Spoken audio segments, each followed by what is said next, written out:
Hey, Carey, how is it going? Good, Remy. How are you? Good, thanks. So today we are with Carey. She's the gym owner of CrossFit Moirai in Canada, and we just reviewed our results, and she is getting good results.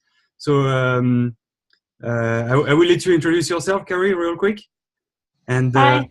Okay.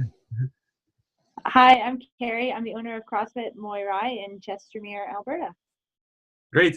And so yeah, we just reviewed the results, and we were really scheduling your prospects. At a certain point, you had 100% scheduling rate. Boy, well, it's not the case anymore. I think now it's like 90%.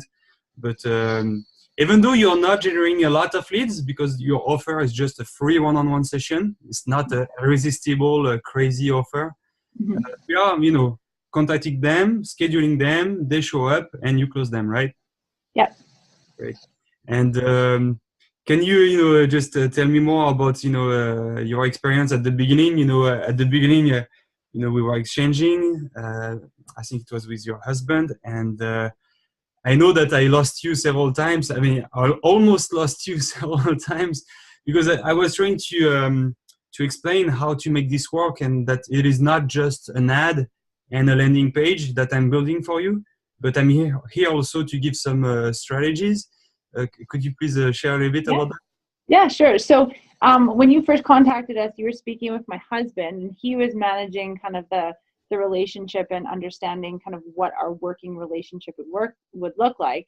And then he got busy with his other job, so I took over, and I just kind of assumed that you were a lead generation business, and that's kind of what you were providing to us. And so I didn't understand that you would be consulting for us on how to build our ads, how to run some programs, how to manage these one-on-one intake appointments, and how to kind of manage the sales process.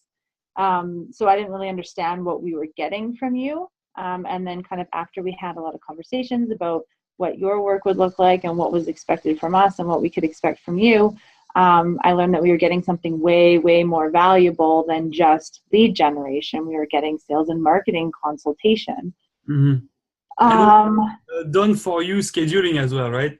and scheduling too, yeah. And I think that's probably the biggest piece. So we finally kind of agreed on and cleaned up our offer and our ad just before Christmas. So we turned on this campaign like 3 days before Christmas.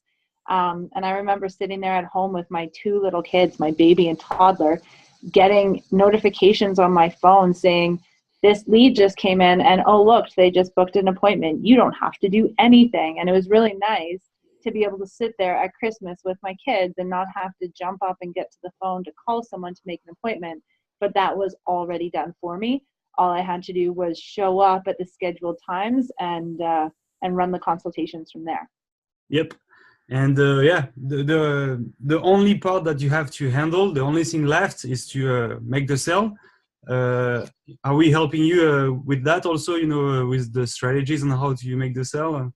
Yeah, totally. So the whole time that we've owned the gym, and then in my old professional life before we opened the gym, I always said I'm not a salesperson. I'm a terrible salesperson. If somebody wants to do something, they are a grown-up. They are going to make the choice to do it, and I have no influence on that. And Mhm. what I've learned from you and through your sales training and through this whole process, that's not at all the case.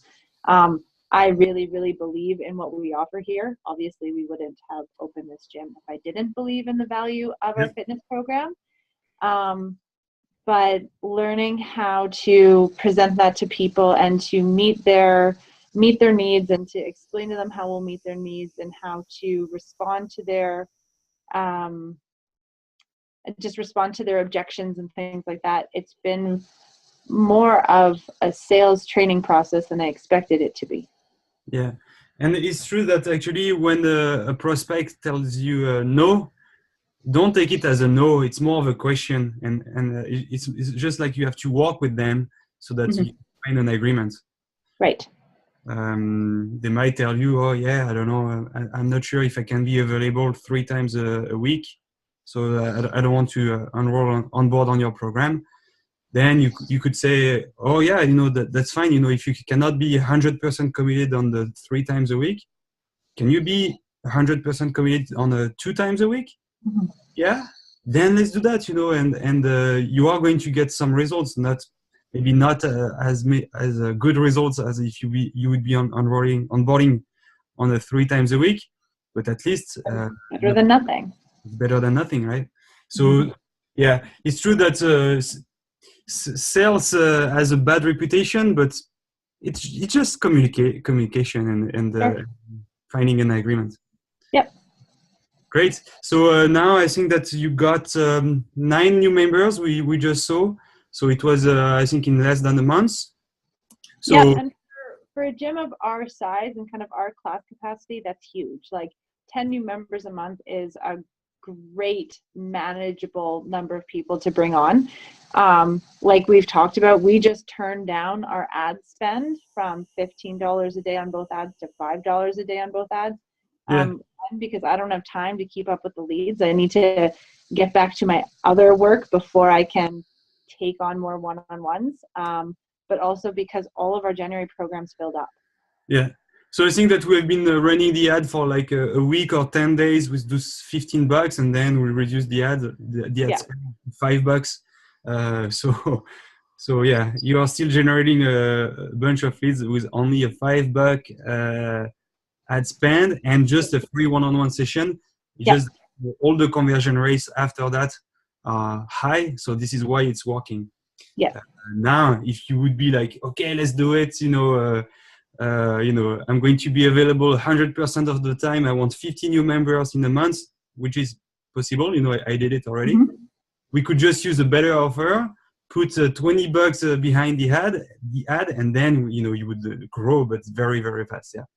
Yep. Yeah. Well, and like we talked about, we've got another coach with a sales background who's going to start helping me out with the one-on-ones. Yeah. And so we're planning to turn the ad spend back up on February 1st in order to start filling up our February programs.